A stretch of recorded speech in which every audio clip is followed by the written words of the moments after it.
بسم الله الرحمن الرحيم الحمد لله رب العالمين والصلاة والسلام على أشرف الأنبياء والسيد المرسلين نبينا وحبيبنا ورسولنا الكريم محمد بن عبد الله وعلى آله وصحبه ومن تبعهم بإحسان إلى يوم الدين أما بعد. أهلا وسهلا, déjà bienvenue à vous et merci pour votre patience, merci pour votre présence. À la kulli hal, l'objet de mon intervention aujourd'hui, c'est de rappeler qu'il y a une vraie préparation à faire spirituelle avant le Hajj. Comme vous le savez, on est dans quelques heures, même voire peut-être dans un jour, on va rentrer dans le mois de Dhul Qa'dah. C'est-à-dire que votre départ approche et vous savez très bien, il y a un mois pratiquement, on finissait le mois de Ramadan, vous remarquez que le temps passe à une vitesse incroyable. Quoi qu'il en soit, c'est pas le moment de perdre du temps, bien au contraire, c'est le moment d'investir le temps dès maintenant pour se donner toutes les chances pour réussir son Hajj par la suite. En fait, il ne faut pas oublier que le Hajj, ça se prépare. Et le Hajj, c'est un voyage. N'importe qui voyage dans le monde, peu importe la destination vers laquelle il se rend, il va se préparer. Il doit préparer tout. On ne peut pas partir comme ça du jour au lendemain et espérer passer un bon séjour. D'accord. Sauf que le Hajj, c'est différent. Parce que le Hajj, au-delà d'un voyage avec le corps, c'est un voyage avec le cœur. C'est un voyage avec l'âme. C'est pas le corps qui part. C'est le cœur qui l'accompagne et l'âme qui l'accompagne. C'est-à-dire que la personne, quand elle va là-bas, elle ne fait pas juste un déplacement physique. Elle fait un déplacement spirituel. Lorsque on se rend à la Mecque, ce qu'il faut savoir, c'est qu'on répond à un ordre d'Allah, subhanahu wa ta'ala. On ne le fait pas parce que c'est la mode. On ne le fait pas parce que... non, on le fait parce qu'avant tout, nous sommes musulmans et que nous obéissons entièrement et nous sommes soumis à notre Seigneur et Créateur, Allah, subhanahu wa ta'ala. Accomplir les rites du pèlerinage, c'est le 5e pilier de l'islam. C'est-à-dire que tout musulman qui en a la capacité physique et financière et qui veut justement prouver sa soumission entière à Allah subhanahu wa ta'ala, il doit accomplir le Hajj. Il le doit. Donc nous, quand on part là-bas, ce n'est pas juste parce que c'est un choix, on a envie de le faire, c'est parce qu'on le sait aussi que c'est un acte d'obéissance et de soumission à Allah subhanahu wa ta'ala. Et quand je prends conscience de cela, eh ben je sais que vers Allah subhanahu wa ta'ala, je ne me déplace pas avec le corps, mais je me rapproche de lui avec le cœur et avec l'âme. Donc là, déjà prenez en compte, mettez-vous à l'esprit que ce que vous allez faire, c'est un ordre, c'est une obéissance. C'est-à-dire que j'y vais avec le seul but, c'est quoi? C'est de gagner la satisfaction de mon Seigneur et d'accomplir ce qu'il m'a ordonné de faire. Et rappelez-vous aussi que cet ordre-là, Allah subhanahu wa ta'ala, comme il dit dans le Coran, lorsqu'il s'adresse à notre prophète, Ibrahim, alayhi salam, وَأَذِّنْ فِي النَّاسِ بِالْحَجِّ يَأْتُوكَ رِجَالًا وَعَلَى كُلِّ ضَامِرٍ يَأْتِينَ مِنْ كُلِّ فَجٍّ عَمِيقٍ. Allah subhanahu wa ta'ala, il nous dit, et proclame aux gens, appelle les gens au pèlerinage. Et ils viendront vers toi à pied et sur des montures efflanquées, venant de tout chemin éloigné. Donc cet appel qu'Allah subhanahu wa ta'ala a fait, d'accord, pour qu'Allah subhanahu wa ta'ala a ordonné à Ibrahim alayhi salam de faire, c'est justement un appel à se rendre là-bas. Donc on y va, encore une fois, avec l'intention de satisfaire Allah subhanahu wa ta'ala. C'est ça qu'on dit, c'est un ordre. Et le pèlerinage, il doit se préparer parce que le but derrière, c'est qu'il soit accepté. Encore une fois, vous imaginez que vous allez accomplir votre pèlerinage, c'est peut-être la seule fois que vous allez l'accomplir, et il faut vous dire que j'ai investi du temps, j'ai investi beaucoup d'argent. On sait en plus avec les complications aujourd'hui qu'ils ont mis avec leur système. Tout ça, c'est pas pour aller là-bas et me louper. On va aller un peu cash. Le but, c'est d'aller là-bas et de réussir. Parce que le prophète sallallahu alayhi wa sallam nous dit dans le hadith, Al-Hajj al-Mabrour, laysa lahu jazan illa al-Jannah. La récompense du pèlerinage qui est acceptée, c'est-à-dire qui a été accomplie correctement, etc., la seule récompense pour ce Hajj, c'est quoi? C'est le paradis. Et nous, ce qu'on veut, c'est le paradis. Nous, ce qu'on veut, c'est la satisfaction d'Allah. Nous, on veut, c'est ce qu'Allah nous a préparé comme récompense dans l'au-delà. Donc, cette préparation spirituelle, encore une fois, j'insiste, elle est très importante parce que déjà, c'est un acte d'adoration. J'obéis à mon Seigneur en m'y rendant. Mais en même temps, j'ai pour objectif de revenir en France, de revenir après mon Hajj, avec un Hajj accepté. Encore une fois, je ne peux pas me louper. Je ne peux pas me dire, allez, j'y vais, bon, ça passe ou ça casse. Non, j'y vais, il faut que ça passe. Il faut que ça marche. Le but, bon, après, pour ceux qui en auront les moyens plus tard, le temps et la possibilité de s'y rendre une nouvelle fois, bah, tant mieux. Mais en réalité, le Hajj, voilà, c'est à faire une fois. Le prophète, sallallahu alayhi wa sallam, ne l'a accompli qu'une seule fois durant sa vie.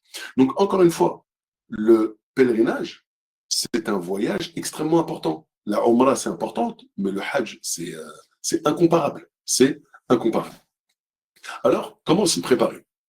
Déjà, se rappeler que c'est un bienfait, mais c'est un cadeau d'y aller. Vous imaginez que on dit que les Hujjaj ou les Mu'tamiroun, hein, ceux qui font le Hajj et ceux qui accomplissent l'Umrah, ce sont les invités du très miséricordieux. Vous savez, ça veut dire quoi, être un invité du miséricordieux? Imaginez si quelqu'un de très connu, de très célèbre, invitait des gens à un moment festif ou un moment convivial, etc. Et que vous y étiez conviés. Comment vous allez vous sentir? Vous allez vous sentir honoré. Subhanallah.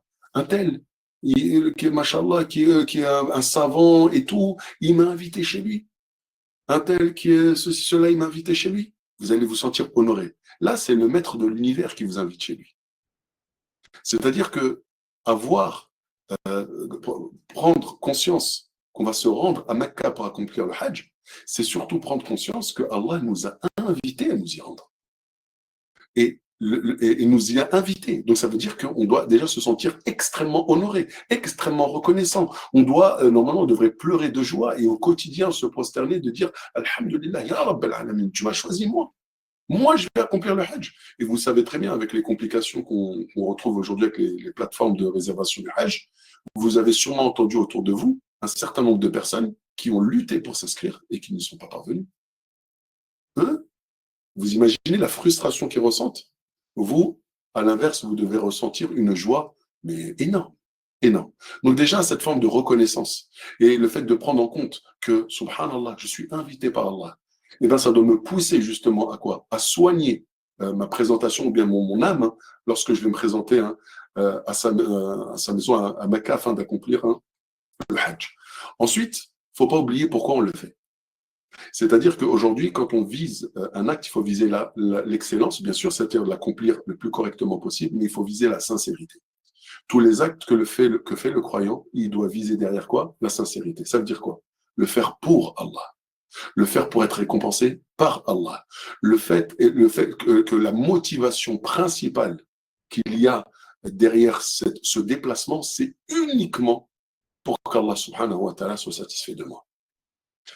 Nous sommes aujourd'hui dans un monde, malheureusement, avec les réseaux sociaux, c'est la société dans laquelle on vit, le monde dans lequel, malheureusement, beaucoup sont embourbés.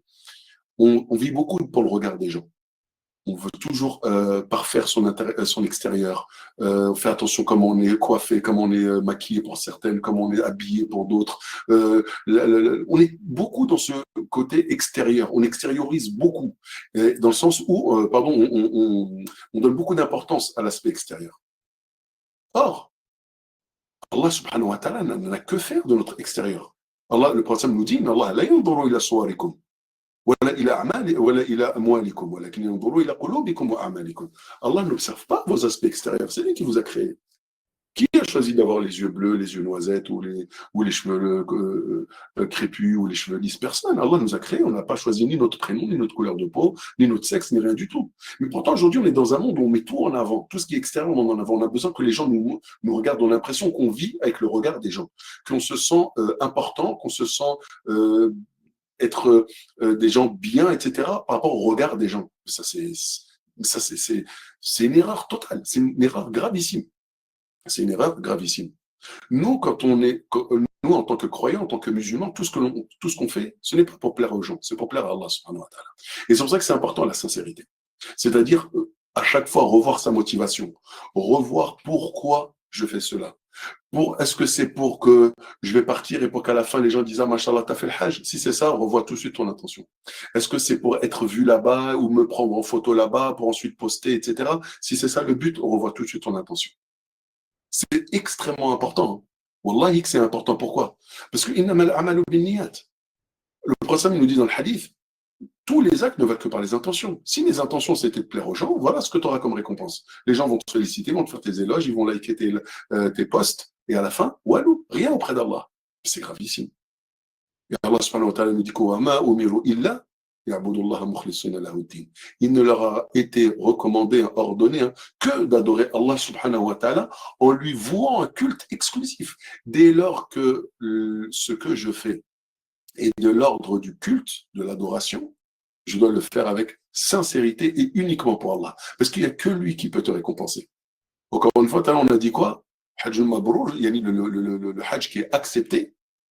La seule récompense qu'il a en retour, c'est quoi? Le paradis. Qui va te donner le paradis? Qui a les clés du paradis? Ce n'est pas les gens qui sont autour de nous. Il n'y a que Allah.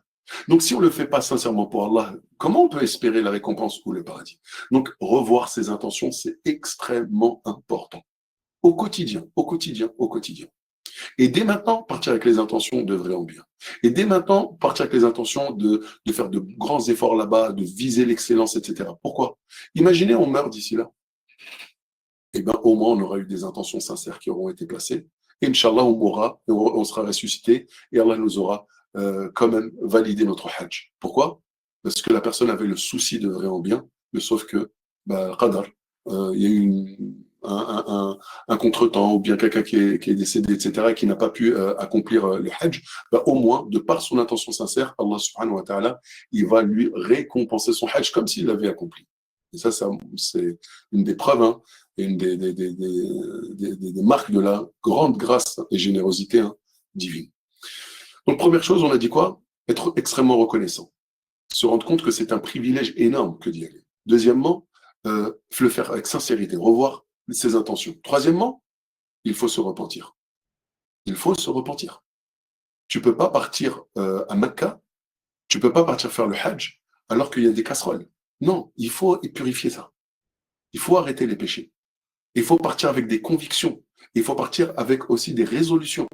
Tu ne peux pas partir en te disant je vais partir, je vais faire le Hajj, quand je vais revenir, je vais être le même. Non, non, non, non, non, non, hors de question. Si aujourd'hui, il y a des choses qui ne vont pas dans ta relation avec Allah, quelqu'un qui n'est pas assidu à ses prières, quelqu'un qui malheureusement a fait des choses illicites, peu importe ce qu'il fait, eh ben, il doit partir avec cette intention de se repentir, qu'il se repente dès maintenant, qu'il demande à Allah subhanahu wa ta'ala de l'aider et de le raffermir sur la voie du repentir lorsqu'il sera là-bas, qu'il insiste, qu'il demande à Allah, qu'il le supplie justement pour qu'il aide en ce sens. Et quand il revient, ça y est. Quand on revient, on ne peut pas retomber dans des péchés graves. On n'est pas des anges. On ne peut pas imaginer que du jour au lendemain, on ne fera plus aucun péché, etc. Mais quand on parle de repentir, on parle de certains péchés qui sont graves. Il y a des gens qui font pas salat à l'heure. Il y a des gens qui mentent. Il y a des gens qui regardent des choses qui sont pas correctes sur Internet, etc. Et il y en a qui peut-être qui volent ou qui, je sais pas, peu importe. Chacun, il se connaît lui-même. On n'est pas là pour sonder les gens, mais chacun sait ce qu'il y a au fond de son cœur.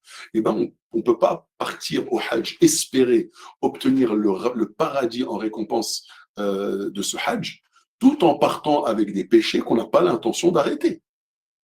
Ça paraît un peu étrange. On va se purifier avec l'intention de ne pas de toute manière arrêter nos péchés. Non, ça, c'est pas possible. Il faut partir avec un repentir sincère. Il faut repartir vraiment avec un repentir sincère. Et c'était l'habitude de notre prophète, sallallahu alayhi wa sallam, il se repentait tout le temps. Tout le temps. Pourtant, il n'avait pas de péché à se reprocher et il se repentait tout le temps. C'était l'habitude. Et c'est l'habitude des gens pieux. C'est de demander pardon et de se repentir. Mais là, on parle surtout des grands péchés. Ne partez pas au Hajj alors que vous avez avec vous des grands péchés et que vous ne vous êtes pas encore fait pardonner. Partez avec cette intention de vous repentir sincèrement, allez là-bas et demandez de l'aide, suppliez Allah pour qu'il vous aide justement à vous débarrasser de ces péchés, qui vous aide à respecter ces nouvelles résolutions. Et quand vous reviendrez, Inch'Allah, eh ben vous pourrez revenir, Inch'Allah, avec cette bonne annonce, qui est ce qu'on appelle le Hajj al-Mabrour, c'est-à-dire le Hajj accepté. Ensuite, toujours dans le même ordre d'idée du repentir, si vous avez des choses à vous faire pardonner par des gens autour de vous, faites le nécessaire et faites cette démarche-là. Ne partez pas avec le cœur lourd. Ça arrive, on est des humains. Dans nos relations avec les gens, des fois ça peut le faire, des fois ça ne le fait pas. on a pu peut-être s'embrouiller avec notre frère, avec notre sœur, avec la belle famille, avec les voisins, avant de partir, essayez quand même, d'accord, autant que possible, hein, de vous faire pardonner. Si vous êtes en tort, bien sûr que vous devez vous faire pardonner. Ça, vous n'avez pas le choix. Vous êtes en tort, vous devez aller voir les personnes et leur demander sincèrement pardon. Et si ce sont des personnes, ce sont elles qui sont en tort, eh ben, allez vers elles et pardonnez-leur. Allah, il fait l'éloge des gens pieux en disant que ce sont des gens qui pardonnent aux autres. Ce sont eux qui ont fait le tort, et ben, on leur pardonne. D'accord? Mais partez le cœur léger. Il y a une parole comme ça de Ibn al-Mubarak, rahimahullah, qui disait, hein, il disait, j'ai compris que la droiture du pèlerinage, eh ben, elle commence par quoi? Elle commence par laisser derrière soi toute injustice envers les gens. Il disait que j'ai compris que si je voulais réussir mon pèlerinage, si je voulais assurer mon pèlerinage, eh ben, ça commence par quoi? Eh ben, avant de partir de chez moi, de l'endroit où je vis pour me rendre à Mecca, eh ben, première chose que je fais, c'est quoi? Que si j'ai lésé des personnes, que je ne les laisse pas derrière moi dans cette situation. Je demande pardon, je répare les torts. S'il y a une injustice, je fais en sorte de la réparer et ensuite je voyage. Imaginez, vous mourrez là-bas, sur place. Ou imaginez à votre retour, la personne est décédée. Vous ne pouvez plus lui demander pardon. C'est grave, c'est dramatique. C'est dramatique. Ensuite, donc, parmi les choses aussi qui sont importantes, et là aussi, ne perdez pas de temps. Encore une fois, il reste à peu près un mois, hein, quelques semaines. Hein.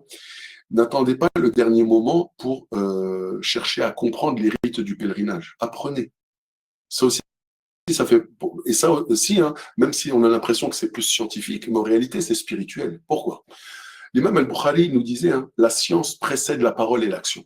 L'imam al-Bukhari disait, la science précède la parole et l'action. Moi, qu'est-ce que je vais faire? Je vais faire un acte d'adoration. Cet acte d'adoration, c'est un acte spirituel. C'est un acte qui va me rapprocher d'Allah. Mais cet acte d'adoration, je dois le connaître.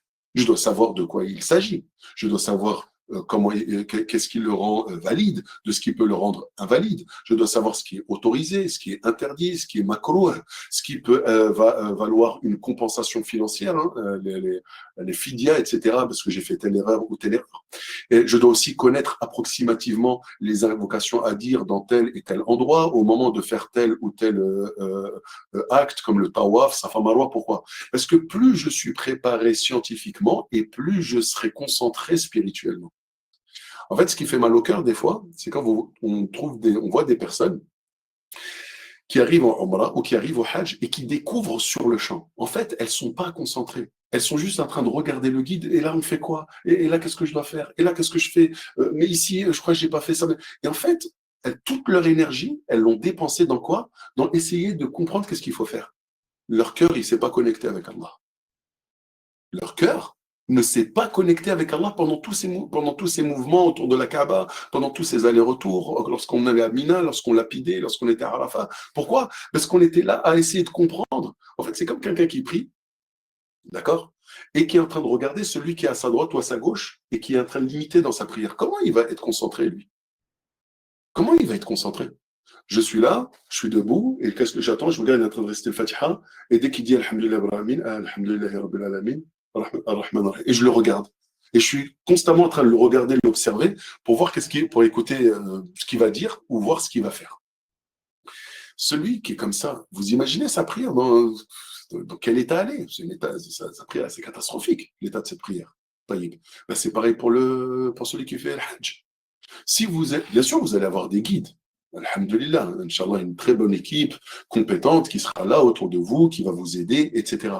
Mais c'est pas parce qu'on va avoir un guide que ça veut dire que moi je viens et j'attends et sur place je regarde ce qu'il fait, je fais, ce qu'il fait pas, je fais pas. Non, je me prépare. Aujourd'hui, des tutos, que ce soit en vidéo sur YouTube, que ce soit des livres, que ce soit des applications qui vous expliquent comment accomplir le Hajj, mais il y en a des dizaines et des dizaines, et on a largement le temps de s'y préparer. Pareil, des applications ou des livres qui vous permettent d'apprendre certaines invocations qu'il faut répéter à tel ou tel moment, mais on en a plein. Donc aujourd'hui, finalement, on n'a plus d'excuses. On n'a plus d'excuses. Donc la personne qui veut réussir spirituellement son voyage et qui veut vraiment trouver le temps de se concentrer, j'ai envie de dire de se connecter avec Allah, il faut qu'il apprenne les rites du Hajj. Il ne peut pas partir comme ça. Vraiment, il ne peut pas partir. Et pour qu'il puisse méditer. Je sais qu'il faut, ici, il faut dire ça, il faut dire ça. Je sais, ici, il faut faire attention à ne pas faire ça. Je dois être prudent par rapport à ceci et cela. C'est pas au moment où j'ai fait toutes les erreurs et je viens voir le guide, voilà, j'étais en train de me ronger les ongles, j'ai arraché un ongle. Ah, mais je savais pas qu'il fallait pas ronger les ongles. Comment ça, tu savais pas? Tu peux pas venir comme ça au Hajj en te disant, quand je suis en état d'ihram, je savais pas qu'il fallait pas arracher un ongle. Je ne savais pas qu'il fallait pas arracher un poil. Je ne savais pas qu'il fallait pas utiliser du savon parfumé. On ne peut pas dire ça. Aujourd'hui, à l'ère du numérique, à l'ère de l'Internet, à l'ère de toutes les sciences qu'on a autour de nous, des applications, etc., il n'est pas concevable qu'un pèlerin puisse venir accomplir le Hajj sans avoir été, sans s'être formé un minimum auparavant. Et même si je sais, ben, alhamdoulilah, l'équipe vous formera par rapport au rite du Hajj, etc., et c'est très très bien, mais c'est pas suffisant. Je vous le dis honnêtement, c'est pas suffisant. C'est pas pour minimiser le travail de l'équipe, hein, loin de là, je ne me permettrai jamais. Mais ce que je veux vous dire, c'est que vous devez aussi, vous de votre côté, prendre un livre, regarder des vidéos pour bien vous expliquer, vraiment prendre le temps de bien comprendre. En fait, il faut que quand vous allez là-bas, Inch'Allah, il faut vous dire, c'est comme si j'ai déjà été. Je sais ce qu'il faut faire à tel moment, etc. Les frères, machallah, ils nous l'ont expliqué dans leur formation. Ensuite, j'ai regardé des vidéos, ça m'a complété. J'ai pu voir même des vidéos où sur place, le frère, il expliquait comment on fait. Donc, ça me donne des repères, etc. Et wallahi, que ça, c'est un des moyens les plus efficaces pour profiter spirituellement de votre acte d'adoration. Ça revient à ce qu'on disait tout à l'heure avec la prière. Maintenant que tu sais prier, etc., là, tu peux te concentrer sur tes paroles. Là, tu peux te concentrer sur tes invocations. Là, tu peux te concentrer sur cette présence divine que tu dois ressentir quand tu fais salat, etc. Voilà, sentir qu'Allah m'observe, etc. Pourquoi? Parce que ta prière, tu la maîtrises. Parce que tu sais comment on fait takbirat l'ihram, tu sais les fatiha, tu sais les surahs, tu sais les ruku'ah, les sujoud. Maintenant, dans ta prière, tu peux te concentrer à fond et te connecter. Et bien, c'est pareil pour le hajj. On ne peut pas partir comme ça avec peu de connaissances ou pas du tout de connaissances ou avec voilà peu de connaissances et se dire là-bas oui mais je sais plus quoi faire, je sais pas ce qu'il faut faire là, tel jour je sais pas où il faut aller, alors qu'en réalité hein, et je vous le signe sur facture, hein, c'est pas si compliqué que ça. Quand on regarde bien qu'est-ce qu'il y a à faire, oui, quand on a la première fois, ça paraît toujours un peu compliqué, mais une fois qu'on a compris, ah ok, le 9e jour on va là, après on dort ici, le lendemain on va là, voilà, après finalement on relit 2, 3, 4 fois, et on se dit ah bah finalement c'est pas non plus impossible, hein. Et Allah subhanahu wa ta'ala ne nous aurait jamais de toute manière hein, euh, ordonné hein, d'accomplir un acte qui aurait été impossible dans tous les cas de figure. Donc rapidement, on répète les points importants pour une bonne préparation de l'âme. La première chose, c'est quoi? On a dit hein, être extrêmement reconnaissant. Extrêmement reconnaissant. La deuxième chose, c'est quoi? C'est œuvrer avec sincérité. Vraiment avec sincérité. Toujours se remettre ses intentions en question. D'accord? Il faut se repentir très sincèrement avant de partir. Et il faut, on l'a dit, hein, régler, hein, si on a des litiges avec certaines personnes, et ben, faire en sorte de régler tout ça avant de partir. Et on l'a dit, se renforcer avec la science. OK. Maintenant, est-ce que c'est suffisant? Non, on va rajouter encore quelques petits points. Lorsque tu vas aller là-bas, lorsque vous allez vous rendre à Mecca, on vous a dit c'est pour accomplir un acte d'adoration. Et un acte d'adoration, lorsqu'on l'accomplit, on le vit, on vise la perfection. Le prophète sallam, il nous dit Inna Allah kataba al-ihsana ala kulli shay.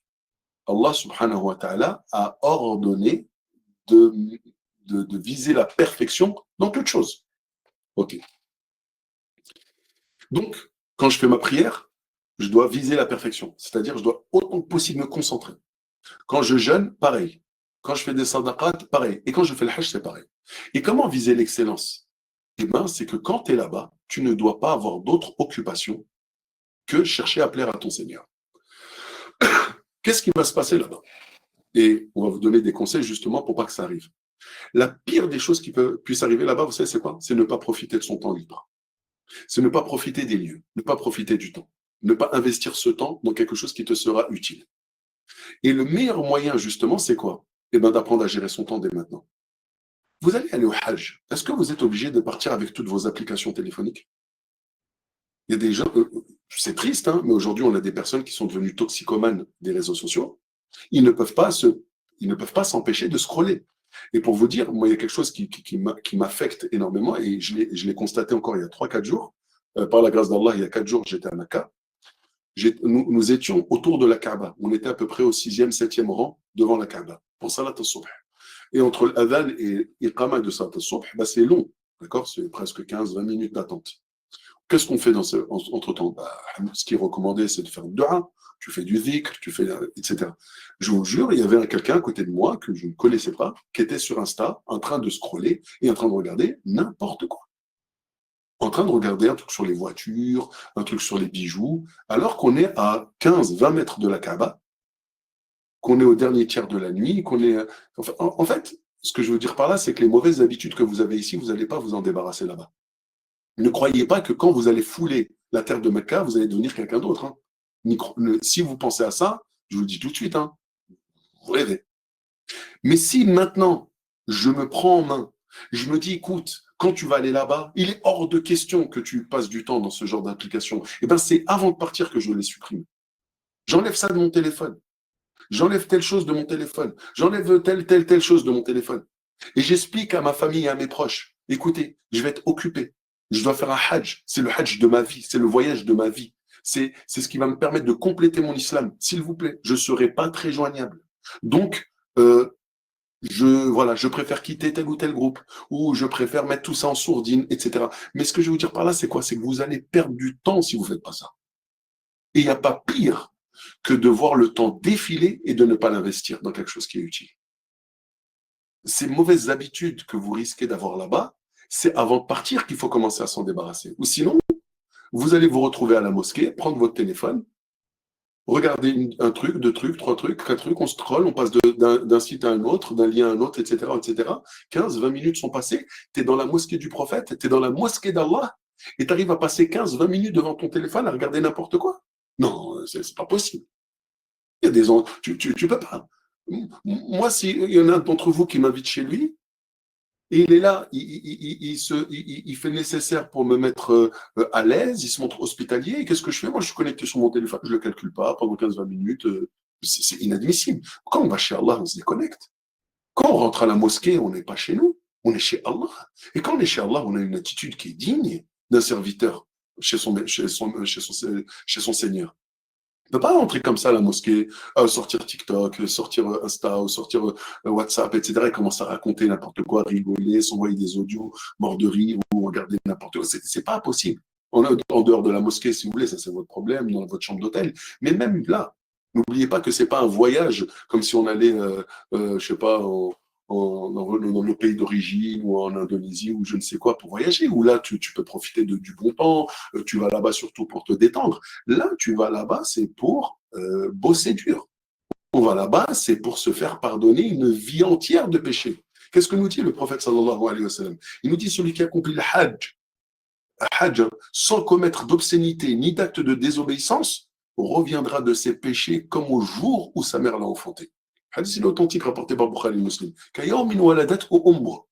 Vous imaginez? Vous voulez, on a cet espoir de revenir chez nous comme le jour où on a été mis au monde, c'est-à-dire avec 0 péché. Donc on part avec cet espoir, mais là-bas, par contre, on ne fait aucun effort. Non. Et ceux qui accomplissent, on n'est pas des anges. On part tous avec des casseroles, on part tous avec un casier judiciaire que seul Allah connaît en réalité. On ne peut pas partir là-bas et se dire, j'ai pas d'effort à faire, mais au contraire. Le prophète, il dit, celui qui ne fait aucune obscénité, qui ne fait aucun acte de désobéissance. Ben, lui, oui, celui qui a fait cet effort, justement, qui a pris sur lui, qui a fait le jihad de nafs, qui a lutté contre son âme. Lui, bien sûr, Inch'Allah, il a quoi? Il rentre chez lui comme s'il venait d'être mis au monde. Vous imaginez? Avec 0 péché. Les hasanat, elles restent. Hein. Mais les péchés sont effacés. Vous pensez que ce mérite, cette récompense immense de la part d'Allah subhanahu wa ta'ala s'obtient comme ça facilement? Non. Ça demande forcément quoi? Effort. Ça demande quoi? Patience. Ça demande quoi? Sacrifice.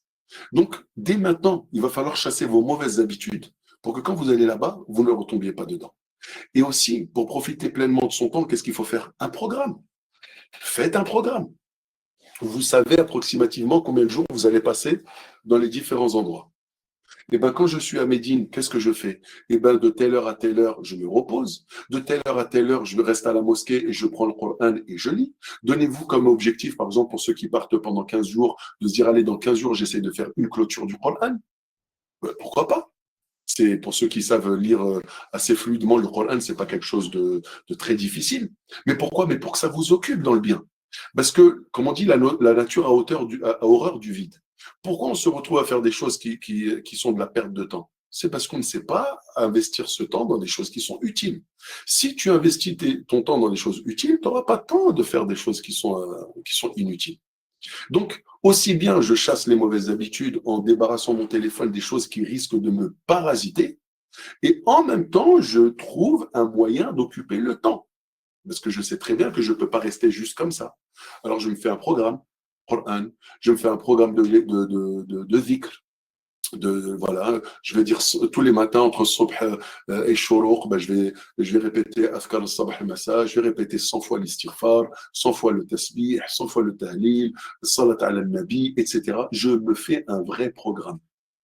Le soir, je me couche un peu tard, je reste à la mosquée, je fais un peu de qiyamul layl, ou bien je rentre, je me couche tôt et je me réveille 2 heures avant Subh, comme ça je me rends à la mosquée 1 heure avant, et là-bas je fais un peu de qiyamul layl avant Salat Subh. Vous devez vous investir à 100%.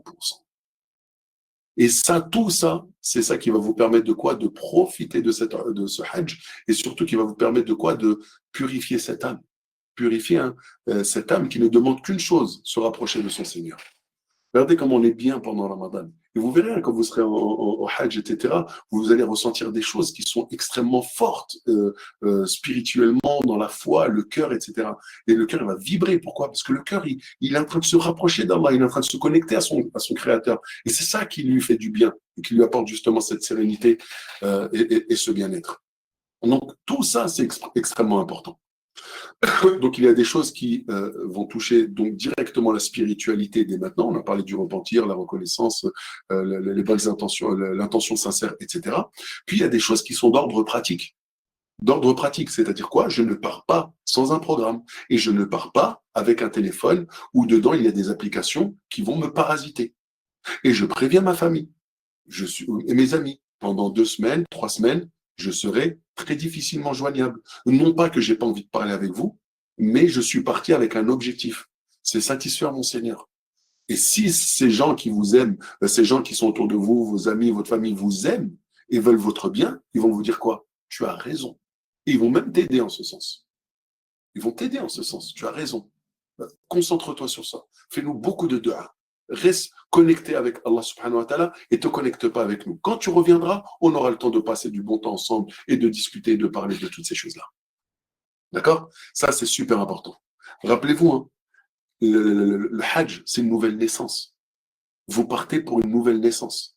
Vous partez pour revenir et être une nouvelle personne. Ça me demande une vraie préparation spirituelle. Ça demande vraiment de se préparer, et ce n'est pas à prendre à la légère. Et n'oubliez pas aussi, le Hajj, c'est quoi? C'est un engagement que vous allez renouveler avec Allah.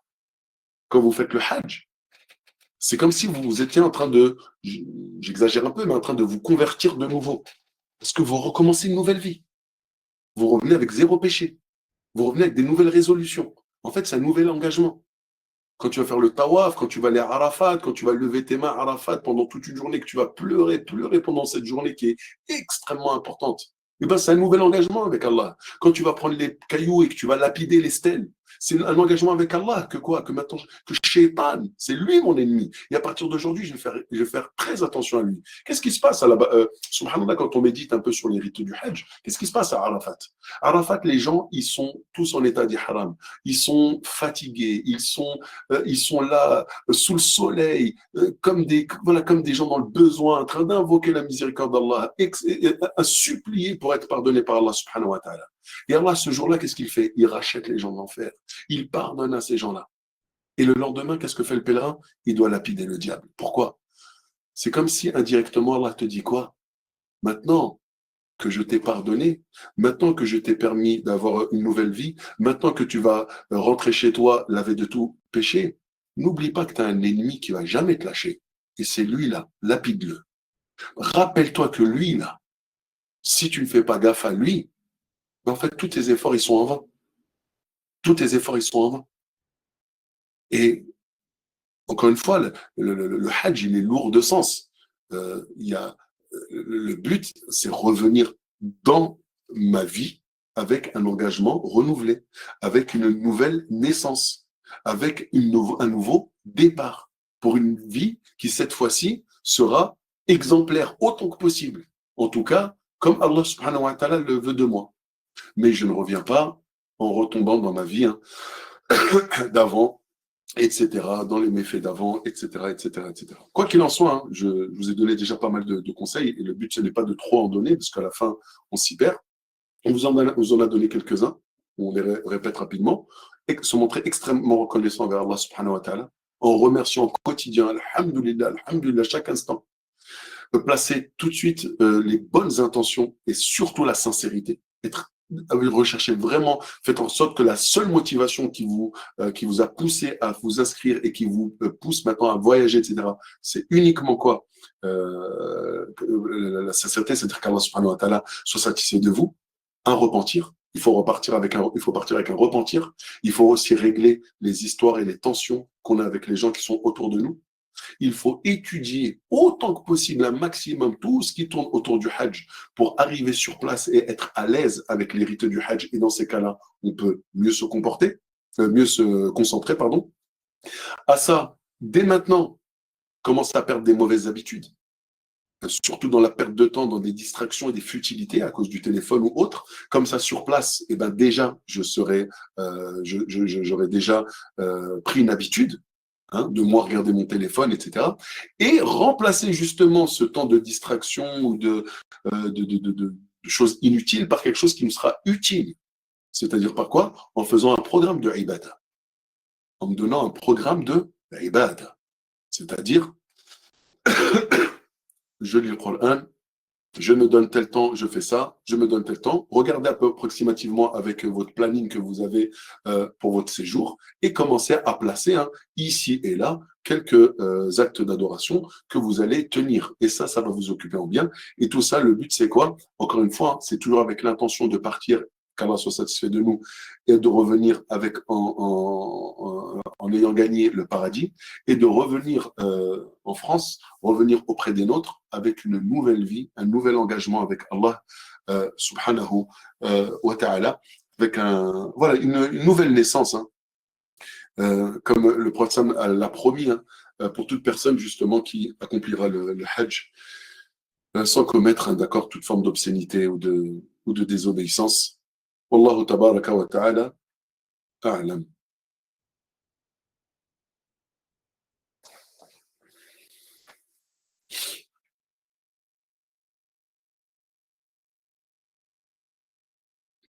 Omar, tu es là?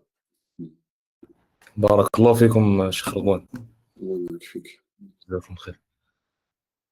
Il y a des questions, Cheikhna, dans le chat. Je ne sais pas si tu arrives à les voir. Le chat, alors je capte rien. Salam alaikum, j'ai pas le son. Salam alaikum, Inch'Allah, on a commencé. Salam alaikum, on n'entend rien. Salam alaikum, il n'y a pas de son. Salam alaikum, pas de son. Désolé, il n'y a pas de son. Comment être sûr de notre sincérité? Ah, ok, bon. Alors, il y a une question qui a été posée et il dit comment être sûr de notre sincérité? Eh bien, en fait, on ne peut pas en être sûr. On ne peut pas en être sûr. Nous, on doit juste faire en sorte de canaliser nos motivations. En fait, c'est quoi être sincère?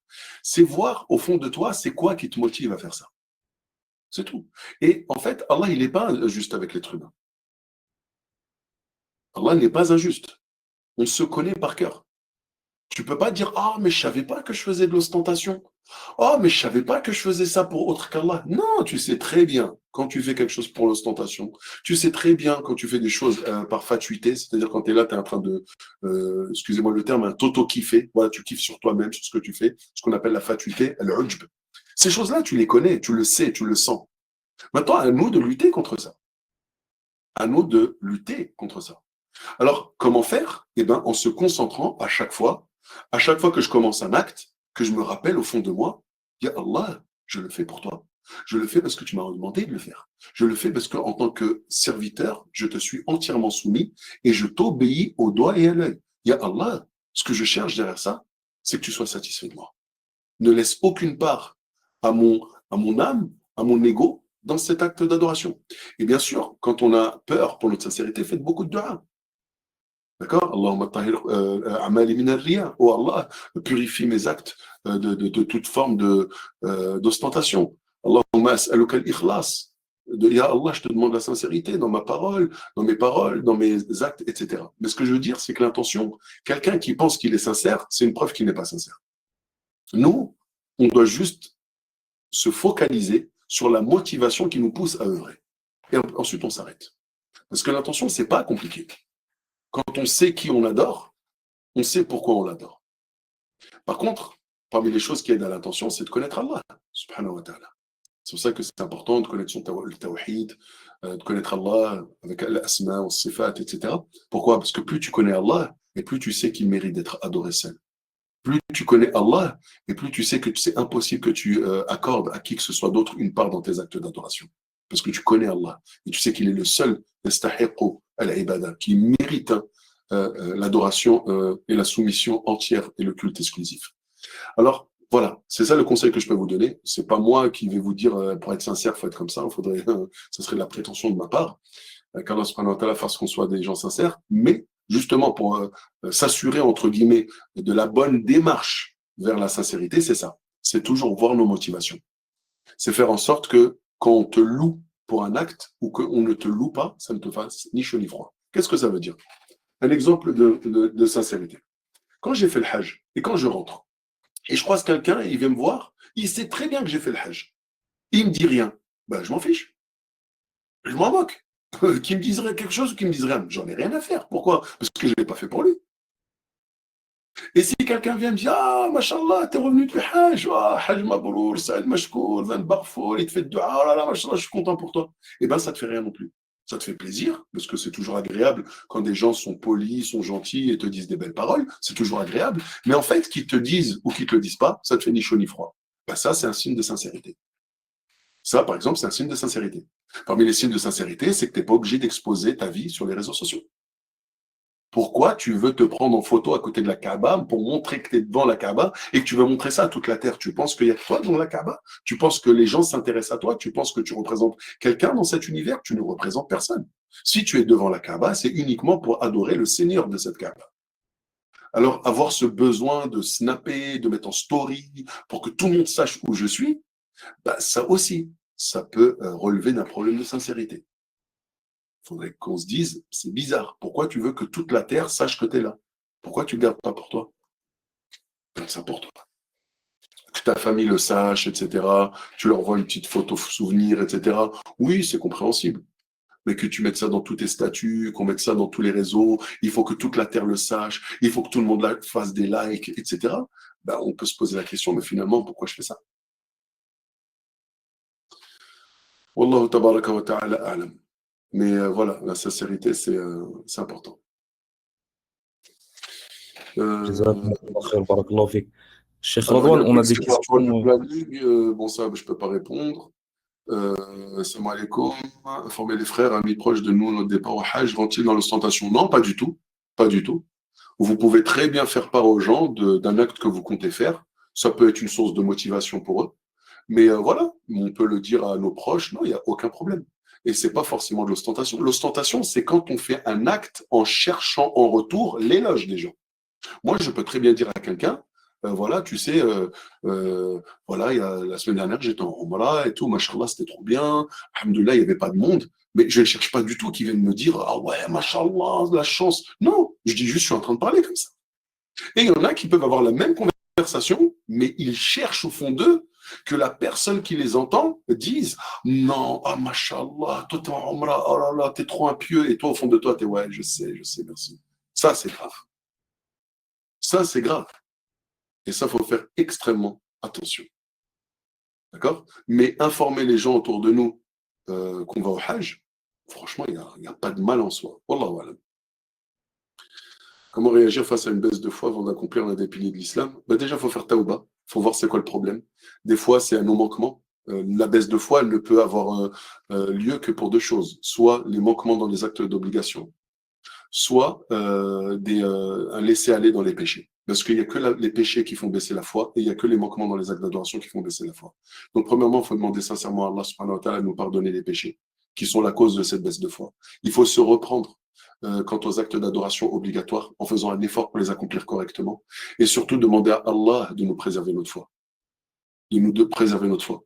Hein, Abu Bakr avait pour habitude de faire cette dua qu'on retrouve dans Ali Imran, Rabbana la tuzigh qulubana ba'da idh hadaytana wa hab lana min ladunka rahma. Oh Allah, ne laisse pas dévier nos cœurs après que tu nous aies guidés. Ça, on doit avoir ce souci-là. Donc, si on a notre souci de notre foi, on aura le souci pour qu'elle monte. Et quand elle baisse, et dans tout le sud de l'aide à Allah subhanahu wa ta'ala, on se repent.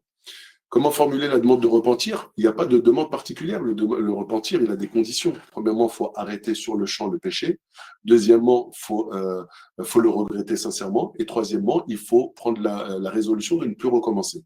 Maintenant, si c'est quelque chose que j'ai fait vis-à-vis de quelqu'un d'autre, eh ben, je dois faire en sorte de me faire pardonner par cette personne. Si j'ai volé quelque chose, ben, je le rembourse, etc., etc. Il n'y a pas de formule, mais c'est tout un état. Wallahu a'lam. Ça m'aimerait comme lire le Coran en français et les invocations aussi. Les invocations, vous les faites comme vous voulez. Hein. Vous les faites comme vous voulez. Le but, c'est que le cœur soit connecté.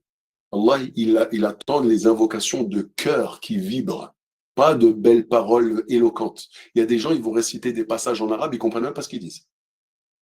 Alors qu'il y en a qui ne savent pas s'exprimer en arabe, mais ils vont invoquer en français avec un cœur tellement présent et tellement qui vibre tellement que Allah subhanahu wa ta'ala va exaucer.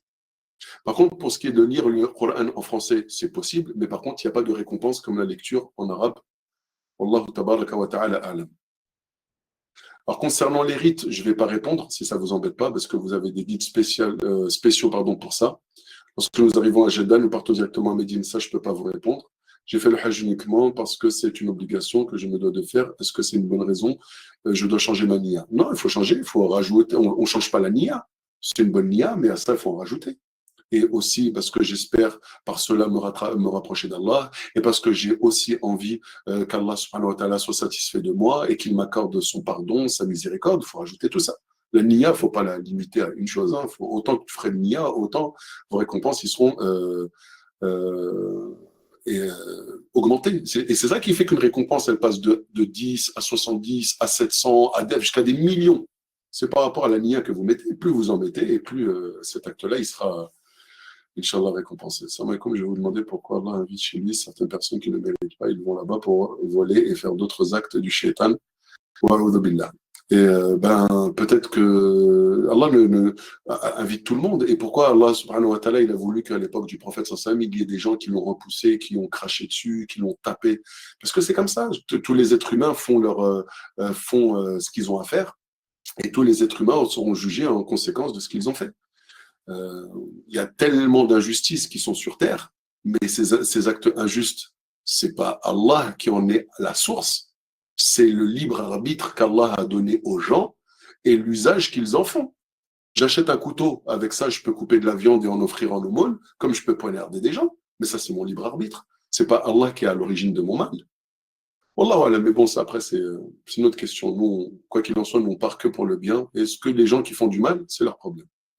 Est-ce que je suis obligé d'informer mon entourage de mon hajj? Ma famille directe est bien informée, mais les cousins et les autres, j'ai gardé cela pour moi. Vous êtes libre, hein, c'est vous qui voyez. Hein, je ne connais pas votre relation avec vos familles. Donc, si vous êtes plutôt famille où vous partagez tout, ben, pourquoi pas le partager? Par contre, si vous êtes des familles où il y a une certaine distance, où on ne partage pas tout, ben, il n'y a pas de mal à ne pas le partager. Salam alaikum. On peut dire à notre famille qu'on part faire le hajj. Tant et oncle de mon sang m'a déjà répondu. Ça me je n'ai pas pu noter tous les points. Ok, machallah, avoir une bonne intention et ça sur le contraire du mérite, ok. Pouvez-vous les compléter? Est-ce qu'on peut lire le Coran en entier? Oui, bah après ça dépend de la lecture de chacun. Pour un non-arabophone, est-il possible de faire des duas en français? Oui, on a répondu. Salam alaikum, peut-on dire notre famille? Ça on l'a déjà dit. Tantez oncle, quel conseil avez-vous pour effectuer la prière dans son temps dans l'avion à l'aller et au retour? Bah, ça dépend des compagnies que vous allez prendre. Si vous prenez la saoudienne, bah, l'avantage c'est que la saoudienne, au fond de l'avion, vous trouvez une monsalla Donc vous pouvez prier tranquillement à l'heure. Mais ce que vous pouvez faire, c'est quoi? C'est anticiper. Si vous savez que ça va être compliqué de prier l'Asr à l'heure, vous l'avancez avec Dhuhr à l'aéroport. Si vous savez que ça va être compliqué de prier Dhuhr, mais qu'arriver à destination, vous serez encore de l'heure de l'Asr, vous êtes en voyage, vous pouvez rassembler les prières. Mais bon, ça, Inch'Allah, c'est vos guides qui vont vous donner les solutions. Pour ça, il faut voir chacun par rapport à son heure de départ, son heure d'arrivée, et de faire en conséquence. Et après, prier dans l'avion, même si c'est pas la saoudienne, pour être honnête avec vous, le nombre de fois que j'ai pris l'avion, j'ai pris toute forme de compagnie, jamais on m'a interdit de prier dans l'avion. Vous allez au fond, là-bas, au fond, à côté des toilettes, là où ils préparent les repas, au moment où ils sont en train de passer, en train de faire des services. Vous allez là-bas, vous mettez un petit tapis, vous priez. Alors, franchement, ils ne vous cassent pas la tête, ils ne vous disent rien du tout. Même des compagnies qui ne sont pas des compagnies arabes, etc. Franchement, en général, ils sont assez open. Wallahu tabaraka wa ta'ala a'lam.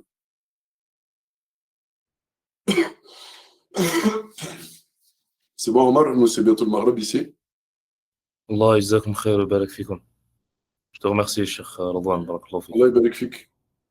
Comme on نختم نختم. لو تدعو لنا. أنا أدعو به. طيب. على كل حال, on va faire une petite invocation, Inch'Allah. Déjà, on demande à Allah subhanahu wa ta'ala de faire de nous des serviteurs reconnaissants. Ça, faites toujours cette dua. D'accord? Faites toujours cette invocation et quand vous serez là-bas, faites-le en français, en arabe, en soniké, en chinois, peu importe la langue, mais dites-le avec votre cœur. Soyez des serviteurs reconnaissants. Vraiment, vraiment, vraiment.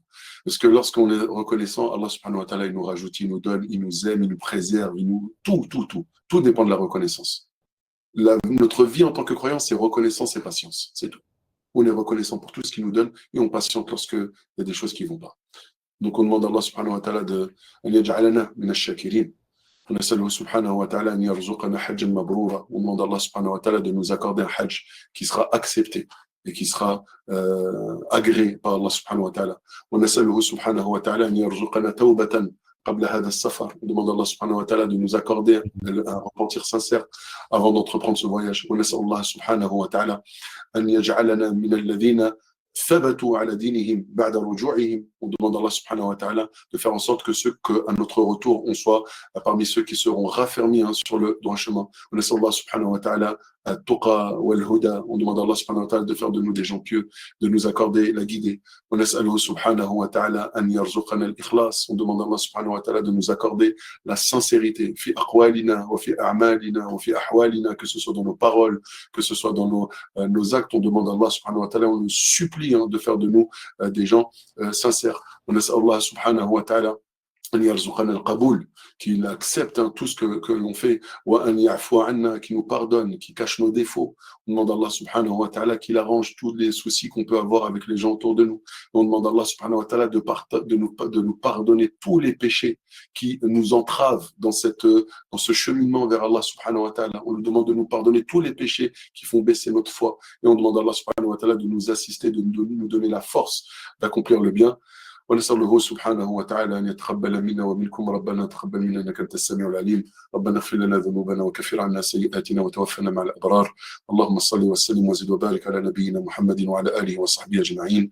وآخر دعوانا أن الحمد لله رب العالمين. جزاكم الله خير. بارك الله فيكم pour votre présence. En remerciant Ustad Radwan.